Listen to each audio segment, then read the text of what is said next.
Oi, gente, boa noite. Sejam todos bem-vindos na nossa live hoje aqui no sábado com vocês. PDT e vocês no sabadão. O tema da nossa live de hoje é planejamento tributário. Já tem alguém? Vamos chegando. Olá. Já vai compartilhando com aquele amigo que precisa assistir essa live com você. Já estamos ao vivo. Gostaria de, primeiramente, agradecer a participação de todos vocês que estão nos acompanhando nesse mês da advocacia tributária. É muito importante eu estar relatando aqui para vocês que todas as atividades que a Comissão de Direito Tributário está desenvolvendo durante esse mês, que é o mês dedicado à advocacia tributária, ele está sendo feito com a ajuda de vocês. Muitos temas estão sendo enviados como sugestão para as lives no nosso Instagram. Então, desde já, na descrição desse vídeo, você já pode acessar as nossas redes sociais e acompanhar os nossos projetos.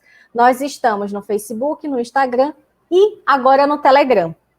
E para mim é uma honra estar falando sobre esse tema e ao lado dessa pessoa maravilhosa, que eu tenho a honra de ver o crescimento constante e diário dessa mulher. Eu estou falando da Fabiana Barroso. Para quem não me conhece, antes de elevar e conceder a palavra à nossa convidada de hoje, eu me chamo Ragélia Canavati, estou presidente dessa comissão, e aqui eu faço os agradecimentos também a toda a diretoria da OAB Amazonas, na pessoa do nosso presidente Marco Aurélio de Lima Choi, na nossa vice-presidente, que eu chamo de VP Maravilha, doutora Grace Benayon. Temos também a nossa coordenação de comissões. Queria agradecer todo o apoio que nos é dado. Né? E aqui, feitas todas essas apresentações, que é de praxe e que a gente não pode deixar de fazer, até porque gratidão é dívida aqui, não prescreve, já diria Cláudio Lamáquia. Aqui eu tenho o prazer de estar convidando a doutora Fabiana Barroso para se apresentar para todos vocês. Tenho certeza que vocês também vão amar conhecer essa mulher. Doutora Fabi, é com você. Apresente-se. Olá, pessoal. Bom dia, boa tarde. Na verdade, boa noite, porque isso vai ficar gravado, então já sintam-se saudados. Meu nome é Fabiana Barroso, sou advogada, membro da Comissão de Direito Tributário, coordenadora da subcomissão de Planejamento Tributário. E, assim, para mim é uma honra inenarrável.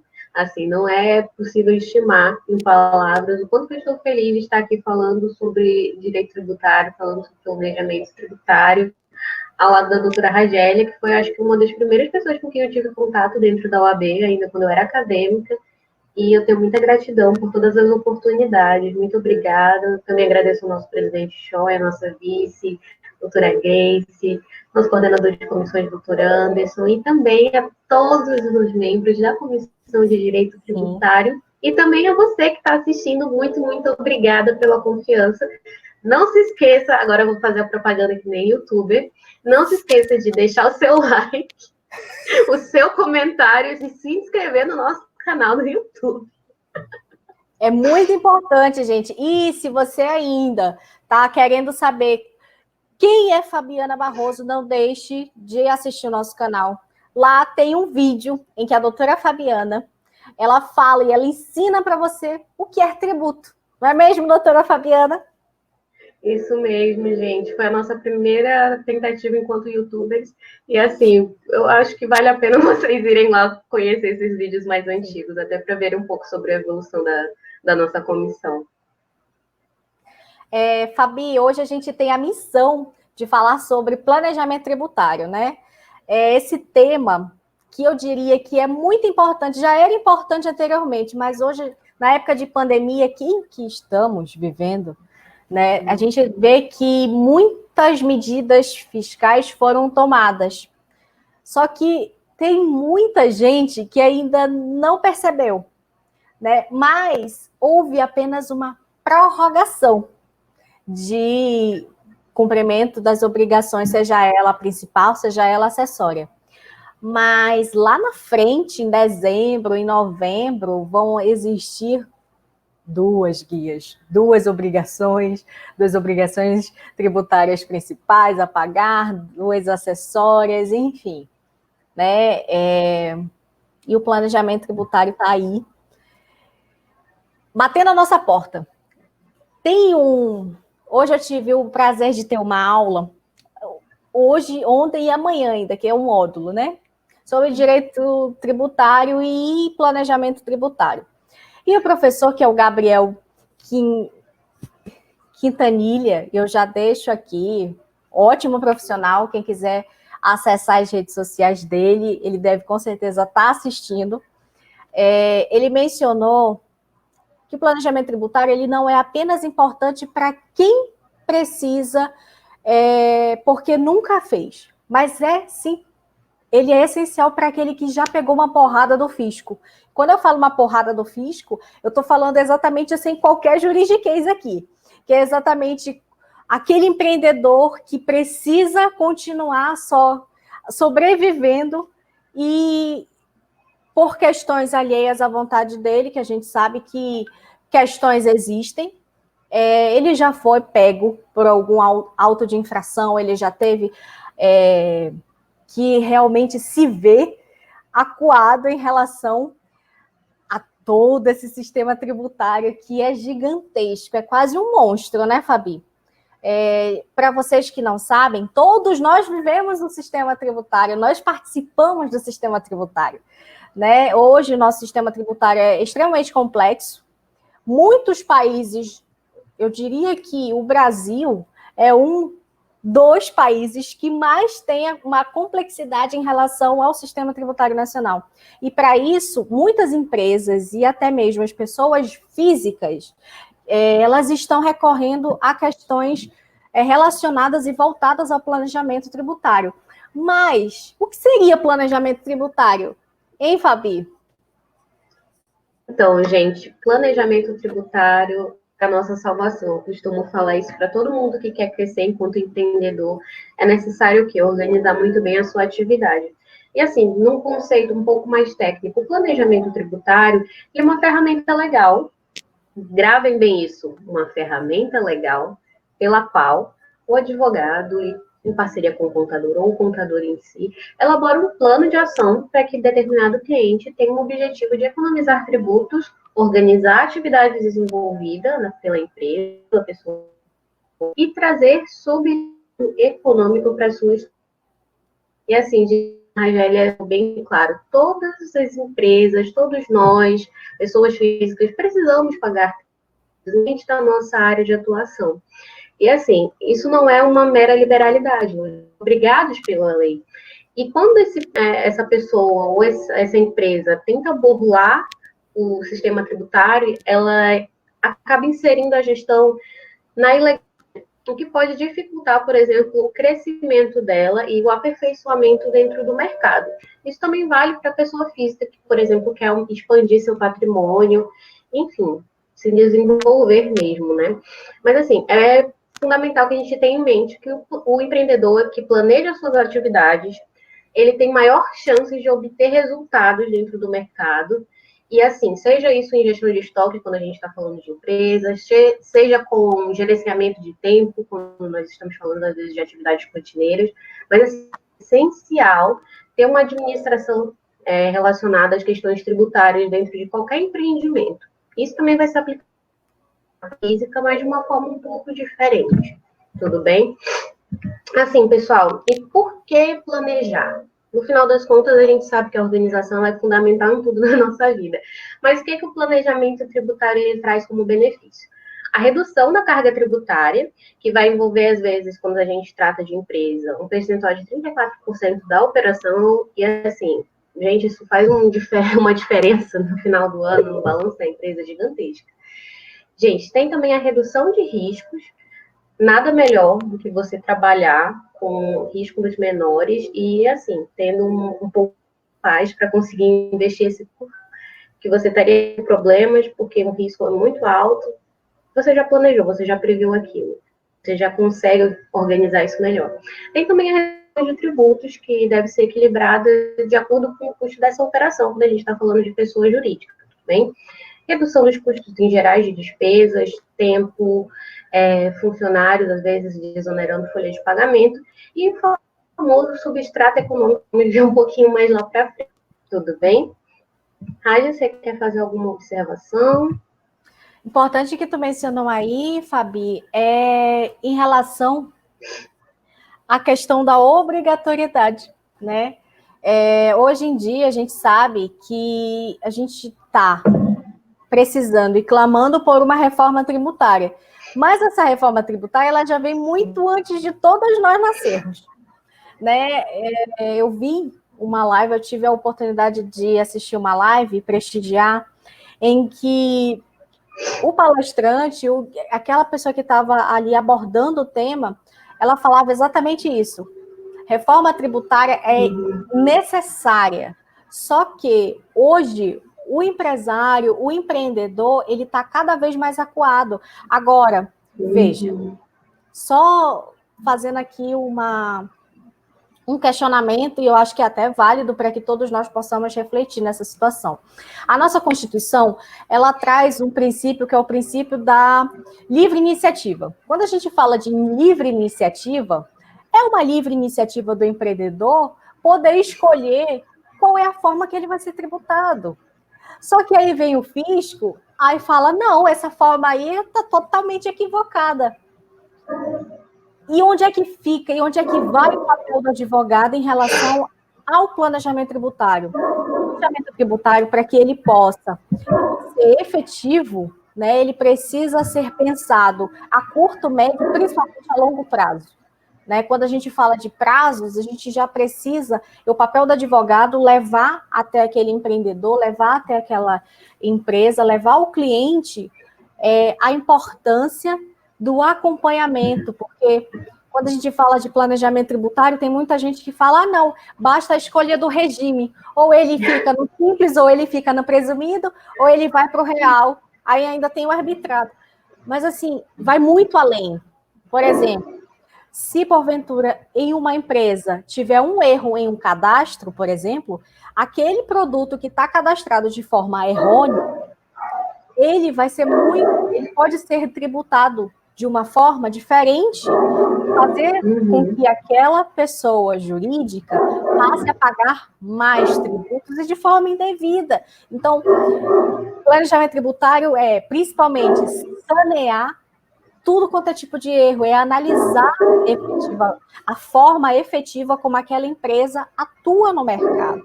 É analisar o setor de cadastro, é analisar a questão do faturamento, como é que está sendo feito, como é que está sendo o procedimento de geração das obrigações acessórias, né? Porque hoje a gente tem muito mais obrigação acessória do que obrigação principal.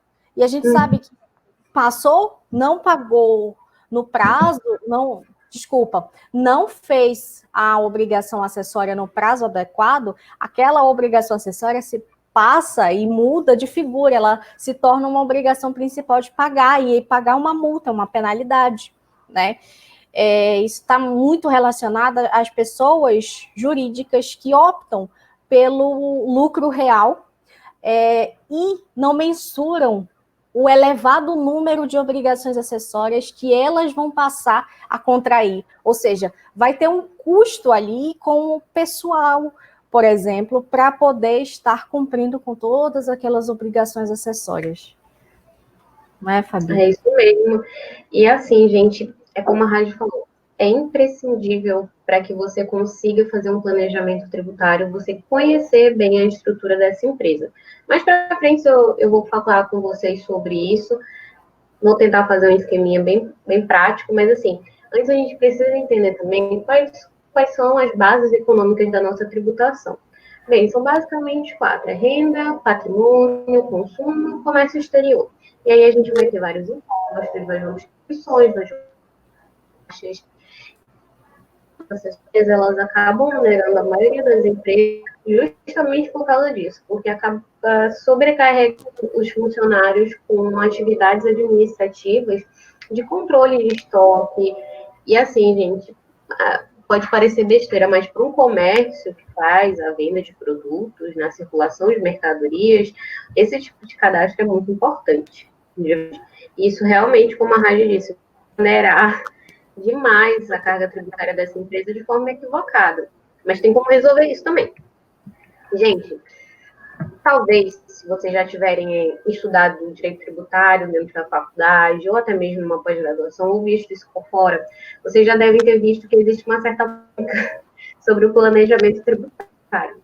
Vira e mexe, alguém fala que planejamento tributário é algo ilícito, que não pode, porque isso daí é deixar de pagar tributo, e a gente não pode deixar de pagar tributos por mera liberalidade. Mas o que acontece?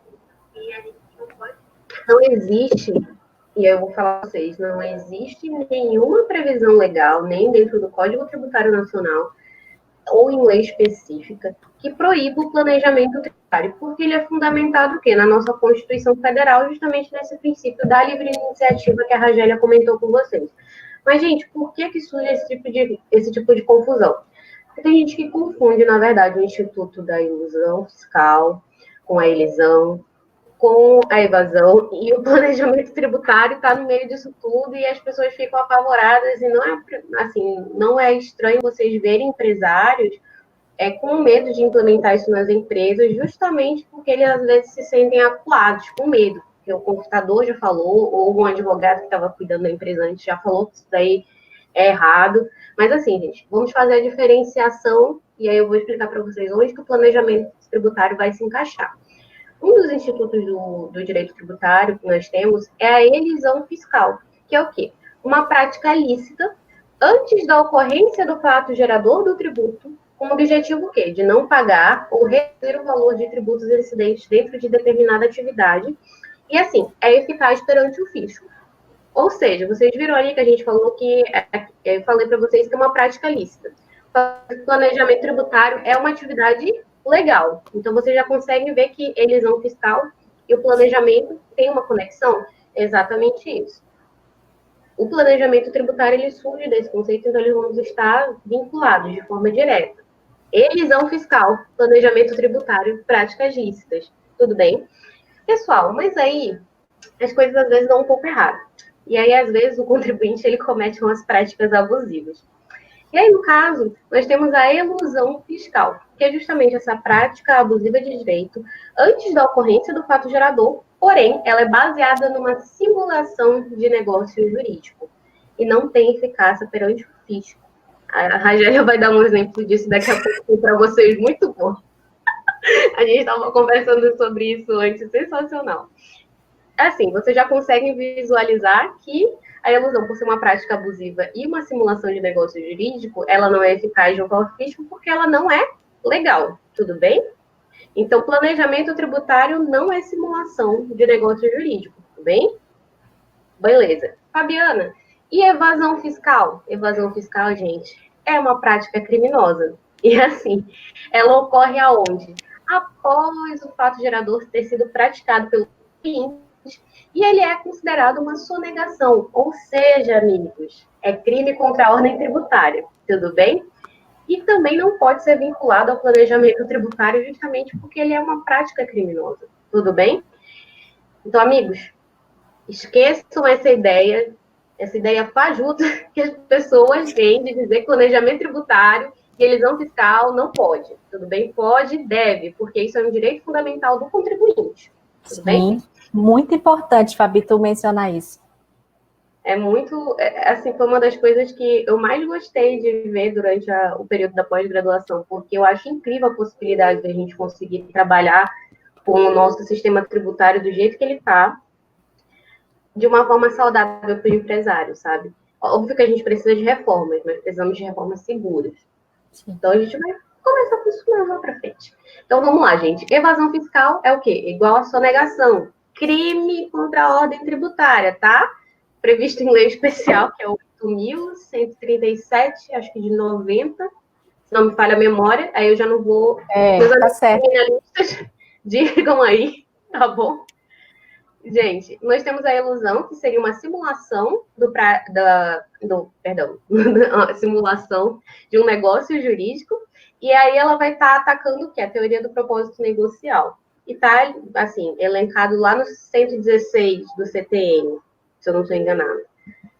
E temos a ilusão fiscal que, pasmem, gente, o planejamento opera com ela, e é um limite seguro para atuação antes da ocorrência do fato gerador. Tudo bem? Você quer fazer alguma consideração sobre isso? Não, eu só estou realmente já me preparando, né, psicologicamente para dar os exemplos, até porque o nosso intuito em mencionar os exemplos não é ensiná-los a cometer o ilícito, por favor. Se vocês disserem isso, eu vou dizer que é mentira, tá gravado. Vai, Fabi, continua. Então, gente, bora lá. É importante que a gente entenda que o plano tributário ele tem que ocorrer antes da prática geradora. E por que isso é importante, Fabiana? Porque nós vamos ter o quê? Dentro da linha da existência do crédito tributário, né? Da origem da obrigação tributária. Nós temos uma hipótese de incidência, que é o quê? O texto abstrato da lei, que está lá passível de ser criada uma tributação sobre isso. Então, uma pessoa que tiver propriedade de um veículo automotor vai ser contribuinte do IPVA, porque está previsto lá na lei, justamente esse termozinho que eu falei para vocês. Quando eu pratico aquela atividade que está prevista na lei, eu pratico um fato gerador, e aí eu já consumei, entendeu? Esse que é o problema. A elisão, ela vai estar antes disso, entre a hipótese de incidência e o fato gerador. Bem aqui no meio, gente. Uma forma bem eficaz de organizar a atividade empresarial. Também da pessoa física, tem como fazer isso. Mas, assim, o que é importante vocês entenderem? É que tá na dúvida se realmente é uma opção de planejamento tributário lícito, veja a ocorrência do fato gerador, se já teve ou não, se já teve lançamento tributário, porque se já teve lançamento tributário, possivelmente é uma evasão ou uma ilusão fiscal, tá bom? E aí você já sabe que a empresa está correndo um risco com a pessoa física. Gente, outra coisa que eu preciso comentar com vocês é algo um pouco mais abstrato, mas assim, na prática a gente vai conseguindo apurar isso um pouco mais. Lembra que eu falei lá no conceito para vocês de planejamento tributário que é importante a gente ter um substrato econômico dentro da operação? Então, gente, o que seria esse substrato econômico? Ele é a essência e materialidade da atividade. Ele vai observar um rito formal, material, e ele o quê? Ele traz produção de efeitos práticos para a empresa, e isso vai o quê? Vamos dizer que vai ser um modelo de atos de negócios que vão ser tomados pela empresa, pode ser negócios jurídicos, que tenham justificativa perante a norma tributária. Então, assim, o objetivo negocial do substrato econômico da operação é sempre a economia do tributo, mas não somente isso. E aí eu vou fazer uma ressalva aqui, porque nós vamos ter uma posição doutrinária a respeito da necessidade de comprovar o substrato econômico e objetivo negocial por parte mais conservadora da doutrina tributária. Nós vamos ter tributaristas que escrevem livros mais contemporâneos que vão dizer que, na verdade, não precisa mostrar isso dessa forma. Só que o que acontece, gente? Os conselhos administrativos de recursos fiscais, fiscalização em geral, eles acreditam que é essencial comprovar a existência de um propósito negocial por trás do seu planejamento tributário. Então, assim, não basta você querer economizar tributos, não basta agir somente dessa forma. Você tem que ter um propósito negocial de um quê? Criar a possibilidade da empresa em si ter uma melhor operacionalização, perdão. Então, sobre esse caso, Fabi, é bom, assim, destacar que tem um caso muito famoso do que tu realmente está falando aí. Só que para trazer aqui para a prática, né, eu não vou citar nomes, tá? Só vou relacionar para que vocês possam verificar na prática como isso que a Fabi acabou de falar aconteceu, que realmente aconteceu de fato, né? Teve uma empresa e ela abriu 8 subempresas, digamos, né? E ela a grandona, diria que dessa forma, e as menores. Só que as menores, o que as menores faziam? As menores era o mesmo sócio, era a mesma atividade econômica. E o que ela avisava? Ela avisava uma alteração. Por quê? A maior, como eu estou destacando aqui para vocês, ela era do lucro real. Só que todas as 8 empresas que foram criadas, elas passaram a ser do lucro presumido, ou seja, elas nasceram já no lucro presumido, ou seja, elas já tinham uma tributação considerada em relação ao simples, uma tributação razoável. Só que do presumido para o lucro real existe uma mudança, né? O que ela visava nisso? Enquanto que a maior, ela fazia as operações, ela fabricava, vendia a preço de custo a todas as 8, e o que as 8 faziam? Vendiam a preço de mercado. Ou seja, isso que eu acabei de falar aqui para vocês, que efetivamente aconteceu na prática, eu não vou citar nome, tá? Mas quem milita na área já deve saber do caso que eu estou comentando aqui. Né? Deu ruim, gente. Exatamente isso que a Fabi falou. O que o CARF, por exemplo, ele julga? Ele julga a substância, mas o lado substancial da coisa, a forma como foi feita essa operação, pouco importa. A única coisa que eles realmente estão julgando é o lado ilícito, por que foi feito aquilo? Qual era o intuito efetivo? Os mesmos sócios, mesma atividade econômica, uma venda a preço de custo e uma revenda a preço de mercado, o que isso aconteceu? Né? Então, isso é um exemplo na prática do que a Fabi acabou de falar. Pode continuar, Fabi. Esse exemplo é ótimo. Eu ia falando sem querer o nome da empresa, mas... Não, por favor. Mas não vamos... Já pensou a gente perde a nossa live por causa disso? Não. Vamos manter... Nossa live vamos manter os nomes no anonimato. Nossa live é uma live educativa. Não façam isso. Isso é, por favor, como a Fabi bem falou, isso é uma simulação, né? Que não deu certo. Sim, e assim, gente, a ausência de propósito negocial é algo tão sério que a administração tributária vai presumir de forma muito incisiva de que aqueles atos jurídicos praticados pela empresa ou pelo contribuinte, pessoa física, é fingido, simulado, ou seja, que não há transparência. E, gente, isso é prova suficiente para que eles considerem que houve uma fraude ou simulação. Justamente aquilo que a gente estava falando aqueles 3 nomezinhos que eu falei para vocês, ilusão e evasão fiscal, pois é. Então, pode dar um problema muito grande, não só na esfera tributária, mas também na esfera criminal. E aí, realmente fica complexo. Fabi, eu lembrei de outro exemplo. E agora trazendo um caso que virou moda.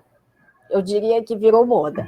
Porque, assim, quando a gente fala de planejamento tributário, aí sempre vem aquela situação em que a pessoa física que é tributada hoje com 27,5, ela pensa, poxa, eu estou perdendo dinheiro porque eu estou sendo tributado com 27,5.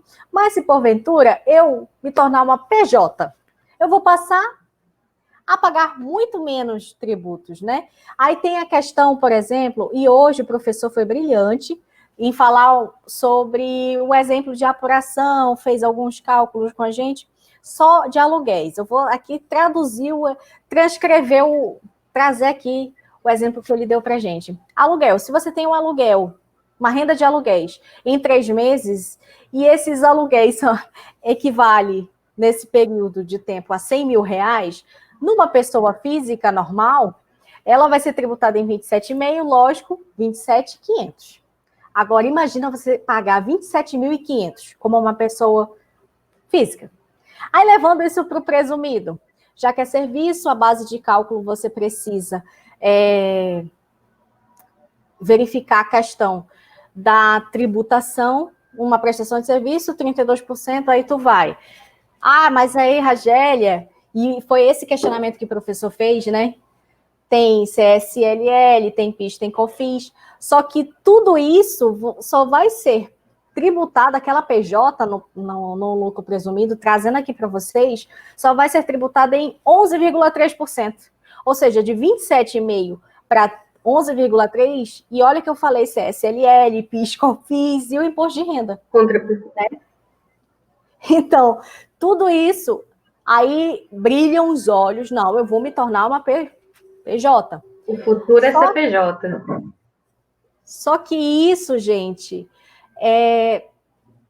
eu trago aqui um exemplo para vocês que não deu certo, tá? Não vou citar nomes de novo, mas é muito famoso.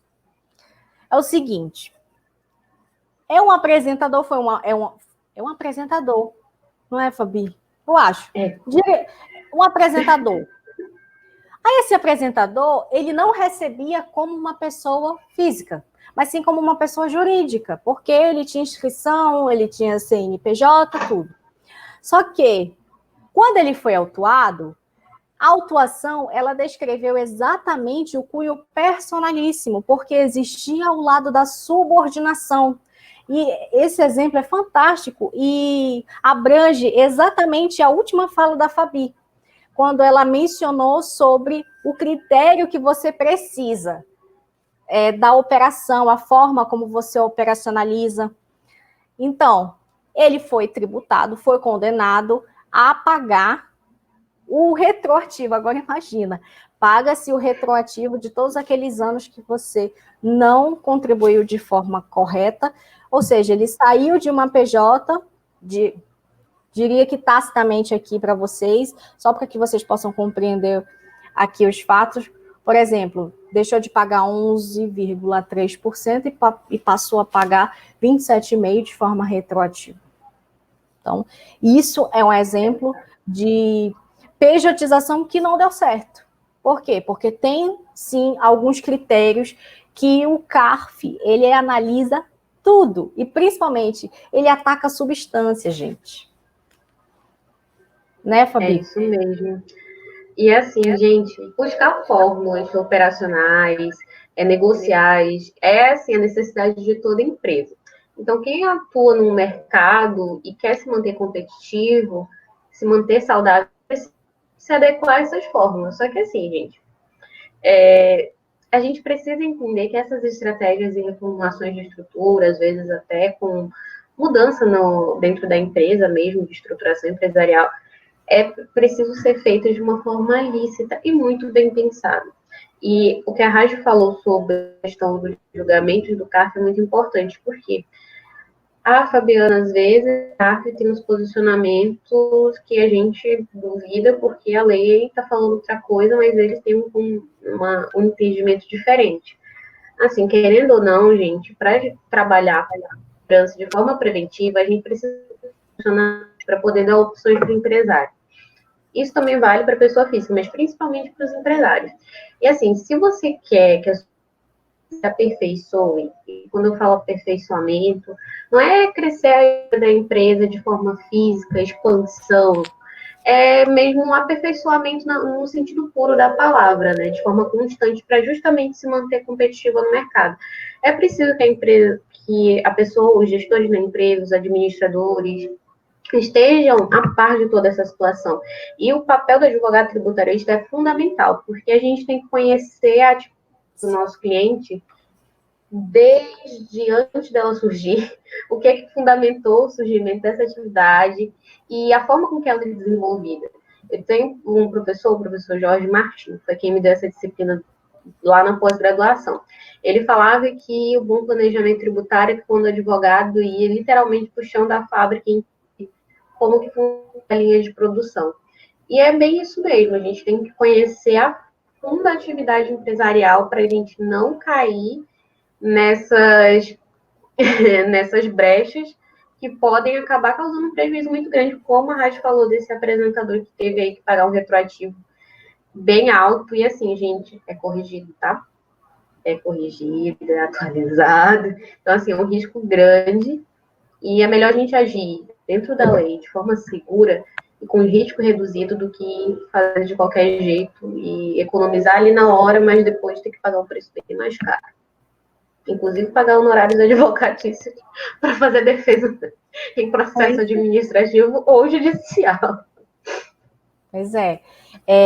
Fabi, agora eu vou comentar aqui rapidinho um tema que foi debatido e é do nosso meio jurídico, porque foi o planejamento de um escritório de advocacia.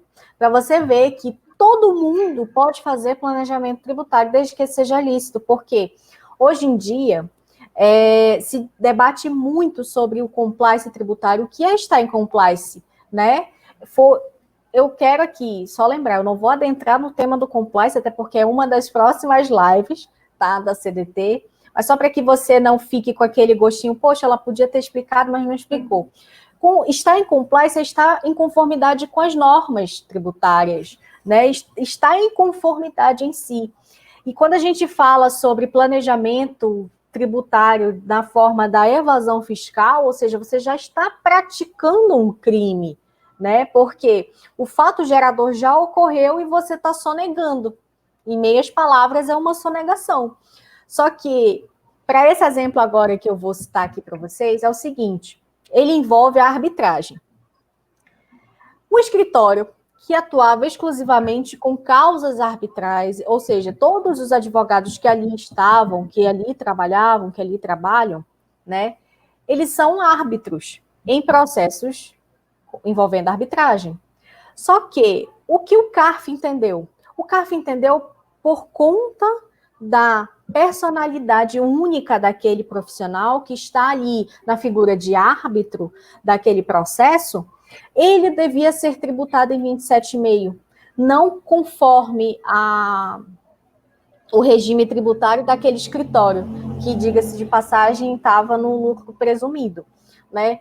Ou seja, existe o impasse, né? Então, a questão da personalificação, eu preciso realmente, como é que nós, enquanto advogados, nós vamos representar um determinado escritório. Só que o conselho de contribuintes, ele já tem o entendimento de que aquilo ali é ilícito. E agora, como é que eu fico? Eu fico numa corda bamba, porque eu não sei o que eu faço.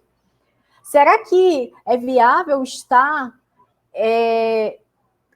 observando tudo isso que está acontecendo? É viável eu continuar com uma tributação, mesmo sabendo desses posicionamentos dessas cortes? Então, aí é que vem o nosso papel, que é o papel do advogado tributarista, que é aquela parceria com o contador.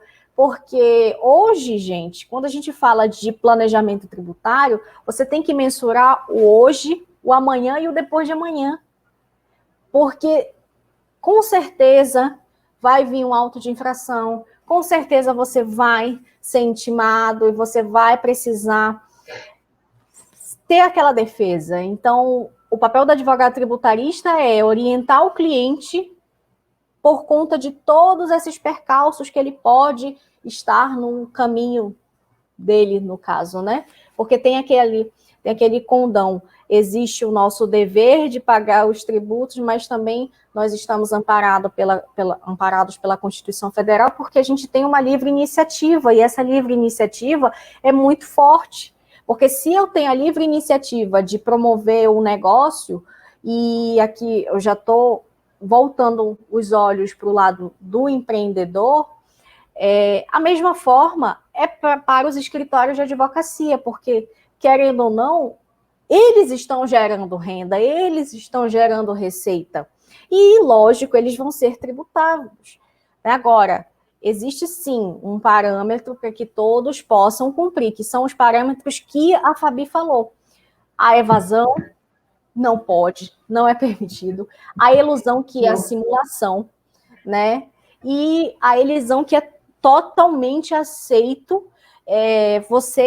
Se você fizer um planejamento tributário baseado de forma elisiva, que é o planejamento que a gente chama planejamento elisivo, ele vai estar em conformidade, ou seja, ele vai estar em compliance tributário, né? É isso. Eu espero que todo mundo tenha entendido o exemplo. Gente, esse tema, eu e a Rajita, a gente estava conversando justamente sobre isso antes da live. E assim, o conselho administrativo, nesse caso, ele teve um posicionamento, assim, eu vou dizer que um tanto quanto impreciso, porque assim, a gente sabe que dentro assim, da atuação do advogado no mercado arbitral, e aí eu vou falar aqui das câmaras de arbitragem, assim, existem algumas opções de como você pode atuar. Você pode atuar como árbitro, ou seja, você se cadastra dentro de uma câmara arbitral e aí você vai com um cadastro geral. Você também tem um cadastro dentro dessas câmaras geral de advogados de determinadas áreas. E aí você diz lá do que você pode ser especialista, para eventualmente uma pessoa olhar o banco e talvez te escolher para ser ali advogado ou árbitro dentro de uma resolução de uma questão muito específica. E nós temos também a questão da cláusula contratual, que é no caso de uma empresa que tem ali um contrato, e aí ela diz, ó, a gente não vai resolver a nossa situação no judiciário, a gente vai para a justiça arbitral, justamente porque é o que? Um pouco mais rápido, a gente consegue ter especialistas trabalhando sobre esse assunto, e é mais rápido, a gente tem também a segurança jurídica, que tem a sentença judicial para resolver esse problema. E dentro dessa cláusula, a gente tem a possibilidade do empresário elencar quem vai ser o advogado enquanto pessoa física que vai ou quem vai ser a banca, pessoa jurídica, eu falo de PJ de de advogados, tá? Que vai estar acompanhando esse processo. Então, pode ser que essa empresa já tenha, por exemplo, o acompanhamento desse grupo de advogados dentro dessa sociedade, antes mesmo de já ter feito a recepção desses valores, né? E tem a questão de você estar num banco geral, que foi para uma situação extremamente pontual que você foi selecionado. Você consegue ver de formas muito pontuais. É uma atuação enquanto pessoa física, a tributação vai ter que ser de pessoa física, a alíquota vai ser de pessoa física e tem a de pessoa jurídica, enquanto sociedade de advogados. E para a gente isso traz uma. Porque o que acontece? Essa é uma área do direito que tem crescido bastante aqui no nosso país. Que o nosso estado do Amazonas está encaminhando para isso também. E a tendência é que daqui a uns 10 anos a gente já esteja com isso em todos os contratos, com todas as empresas. Mas o que acontece? Como que o escritório de advocacia vai, por exemplo, no caso desse, que trabalhava só com arbitragem, pelo que a gente estava começando, né, Raji? Sim. Como é que ele vai ter segurança jurídica de fazer o recolhimento dos tributos, por exemplo, focando num nicho de mercado muito específico, trabalhando às vezes até como escritório boutique, né, que a gente tem esse termozinho, se o conceito de posicionamento tão, sabe, longe do que a gente estava conversando aqui sobre essas situações. Então, acho que a gente precisa tomar e pensar nessas questões até para conseguir matéria de defesa para a gente nesse caso. Porque pode ser que venha uma auto-infração, como a Rádio falou. É exatamente isso. Ninguém está inerente às questões do fisco. O fisco, ele sempre vai estar na cola, sempre vai estar na nossa cola. Quando eu falei no início da live em relação a todas essas prorrogações das obrigações, lá na frente, a empresa, se ela não tiver um planejamento hoje, fazendo um planejamento hoje, será que realmente ela está provisionando valores para pagar, para conseguir pagar lá na frente? Isso é planejamento tributário, e eu não estou falando de troca de regime, até porque não dá mais tempo para trocar de regime, né? O Simples já esgotou o prazo, né? Só para que vocês possam observar como o planejamento vai muito além da questão de regime, gente. Você também deve verificar as questões de inversão, questão de imunidade. Tem empresa que sequer sabe que existe hipóteses de incidência que são isentas, ou seja, tem algumas operações que elas estão ali realizando que aquela operação é isenta. Tem a questão da Zona Franca de Manaus. Ontem nós tivemos uma live brilhante sobre Zona Franca de Manaus, sobre tributação da Zona Franca. É outra realidade. Então, as empresas daqui, elas precisam estar em conformidade, precisam estar em compliance, mas observando a questão da Zona Franca, a questão da isenção dos impostos daqui. assim, falar de planejamento tributário sem mencionar que o nosso sistema tributário é totalmente complexo e que realmente você precisa estar acompanhado tanto do contador quanto do advogado tributarista, porque o contador ele vai fazer a apuração dos tributos para você, só que ele não tem o condão para traduzir e interpretar a lei, até porque a lei, muitas vezes, a lei ela não muda. O legislativo ele demora muito para mudar uma palavra, mudar. E aqui, o exemplo mais clássico disso é a questão da essencialidade do IPI e a questão da essencialidade do ICMS. Uma simples palavra muda tudo. Um é deverá e o outro é poderá. Então, vai muito além da interpretação. E quando a gente fala de interpretação, a gente já remete à questão da importância do advogado estar sempre se mantendo atualizado, porque hoje em dia não dá para advogar, em direito tributário principalmente, sem conhecer o que pensa o CARF, o que pensa o STJ, o que pensa o STF, porque hoje, querendo ou não, que aqui eu posso até estar falando uma besteira, mas o legislativo ele não muda as palavras, mas o judiciário muda muito as interpretações. E quando ele faz essa mudança de interpretação, ele está legislando de forma indireta, porque ele está mudando a forma como se pensava.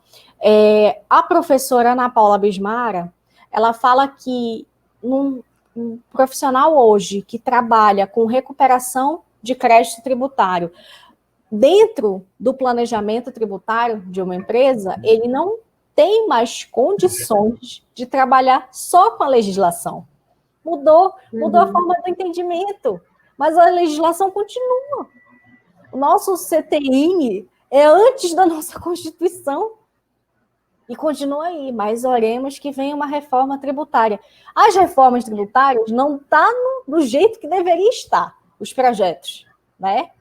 Mas, como a Fabi falou, o tema aqui é planejamento tributário.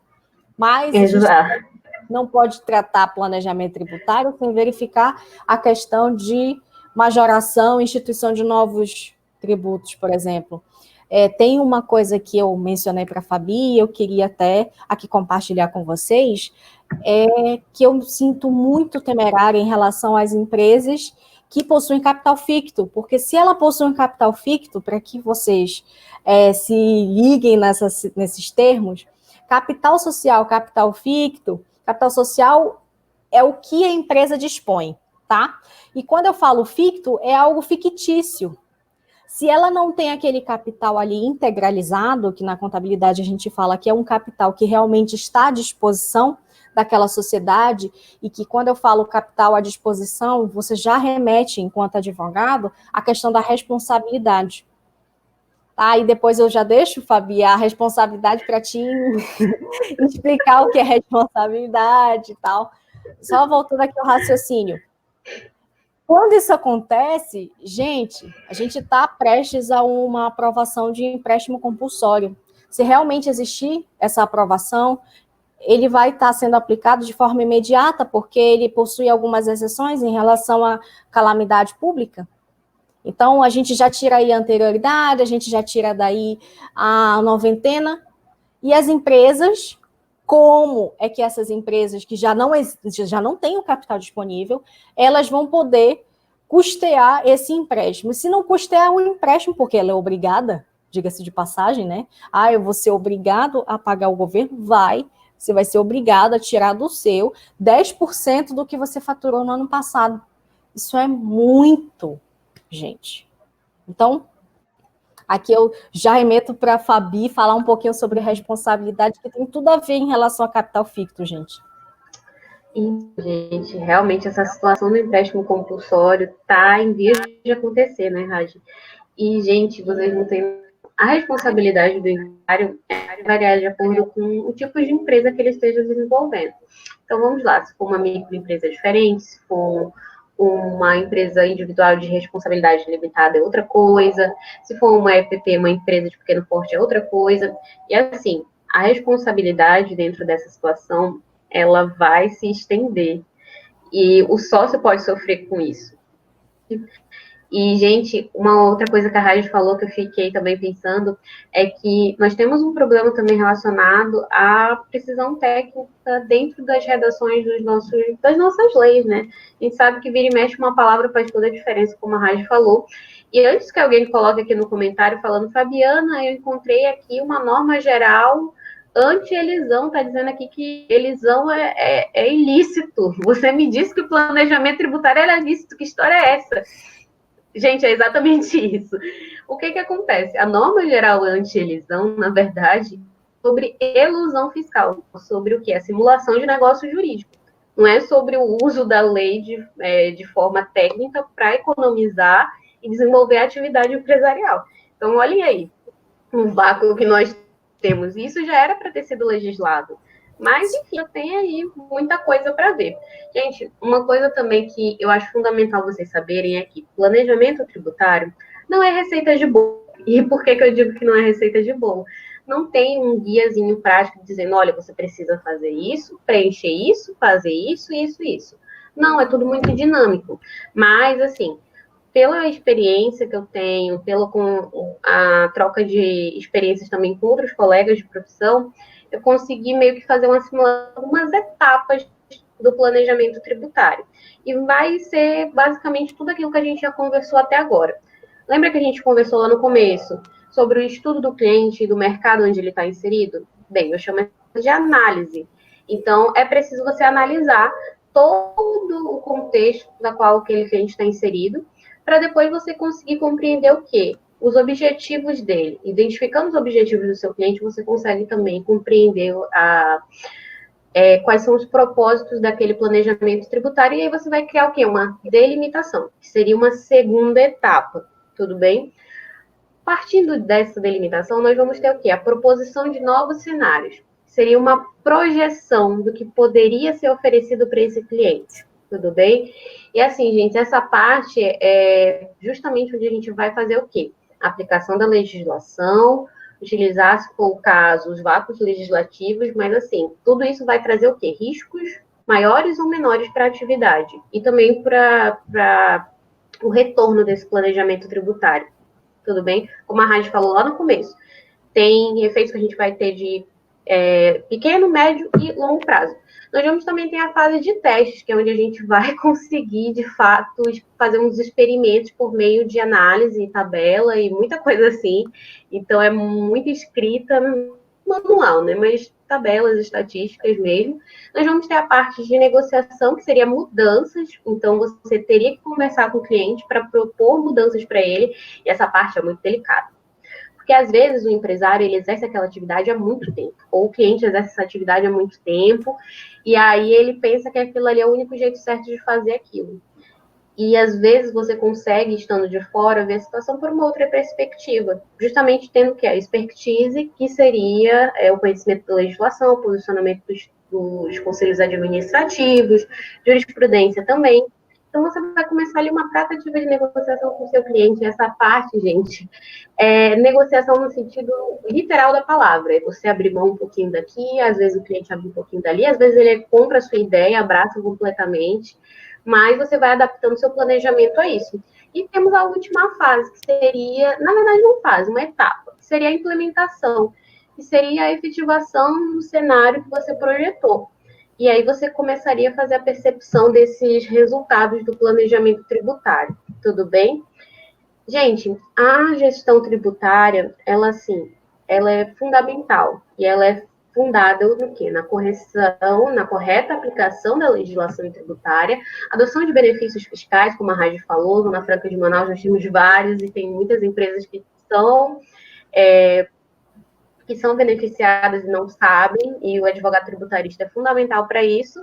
Nós temos também as medidas administrativas e judiciais, que vai envolver recuperação de tributos, e aí a gente também tem algumas outras coisinhas, formas de planejamento, né, espécies de planejamento tributário. Seria a reorganização operacional, eu falei para vocês sobre entender a tributação da atividade, compreender se tem ali ou não algum crédito fiscal para ser restituído, reestruturação societária, que é uma outra coisa que vai vai exigir expertise do advogado também na área empresarial, que seria incorporações de empresa, transformações, e tem também ainda os planejamentos internacionais, que vai para aquelas sociedades de offshore, holdings e trendings, que eu já não vou dominar muito esse assunto, porque eu nunca fiz um planejamento tributário internacional. Mas a parte teórica é basicamente isso, se vocês quiserem pesquisar depois, é isso. Bem, Raj, eu concluo a minha fala aqui, se tem alguma consideração a fazer, algum exemplo a mais sobre isso? O último exemplo envolvendo advogados. Eu gosto desses. E aqui é muito importante, gente, só para a gente estar nos últimos finalzinho da live, é preciso falar e alertar. O papel do advogado, quando ele realiza um planejamento tributário, ele precisa sempre estar tudo escriturado, demonstrar tudo para o cliente, principalmente a questão de passar aquela informação para o cliente, mas transcreva no papel, porque existe a chamada responsabilidade de terceiros, a responsabilidade subsidiária. Eu lembro que não tem muito tempo não isso, viu? Mas advogados estavam sendo incluídos no polo ativo de execuções por conta de planejamentos tributários, dos quais eles, os clientes, quando notificados, simplesmente mencionava aquilo que o advogado se arrepia em audiência. Foi meu advogado que me instruiu. Gente, então, muita atenção, registrem tudo, formalizem tudo, vocês estão emitindo parecer. Peça para o cliente assinar, reconhecendo que ele está de acordo com aquelas sugestões. Porque o advogado nada mais produz do que sugerir algo ao cliente que vai desonerar a carga tributária dele. E isso é o planejamento tributário, essa é a forma como o advogado precisa. Tem a questão dos honorários, que foi muito bem falada aqui já numa live anterior com a doutora Aleph e o doutor Eduardo Maneira. Então, existem situações, mas essa situação específica da responsabilidade, registrem. Então, essa é a última dica, é o último exemplo que eu tenho para dar a todos vocês. Fabi, suas considerações finais, já estamos estouradas no Gente, tempo. nós já estamos quase uma hora, vamos lá, rapidinho. Eu só quero agradecer a todos que assistiram. Espero que vocês tenham tido uma boa noção do que é o planejamento tributário. Como eu falei, é algo um pouco abstrato, mas que na vida cotidiana a gente vai conseguindo perceber. Muito, muito obrigada, Raj, pelo convite. Muitos meus amigos da Comissão de Direito Tributário que estão aqui acompanhando, também os meus amigos. E é isso, gente. Eu vejo vocês. Não se esqueçam de se inscrever no canal, ative as notificações, deixe o like e não deixe de nos seguir nas redes sociais. Acho que agora eu já posso ser digital influencer. Já, amiga. Gente, para concluir aqui, eu só tenho que agradecer por vocês estarem acompanhando o nosso trabalho, por vocês estarem inscritos aqui nesse canal, por todos os comentários que a gente está recebendo aqui. Muito obrigado. Um obrigado muito mais especial, que a todos os membros da comissão que fazem desta comissão ser uma verdadeira família. E aqui eu falo abertamente para o Brasil inteiro. A CDT da OAB Amazonas existe e ela é movida por pessoas maravilhosas e que eu tenho a honra de trabalhar ao lado. Então, muito obrigada, meus amigos, por toda a força. A gente sabe que estar no ao vivo dá um medo muito maior do que o presencial, né? Mas a gente está aqui superando, né, Fabi? Porque a gente está recebendo todas as energias de vocês. É nos comentários, é no WhatsApp. Então, muito obrigada, meus amigos. E é isso, gente. Tchau. Tchau, Fabi. Tchau, tchau. Até mais, gente.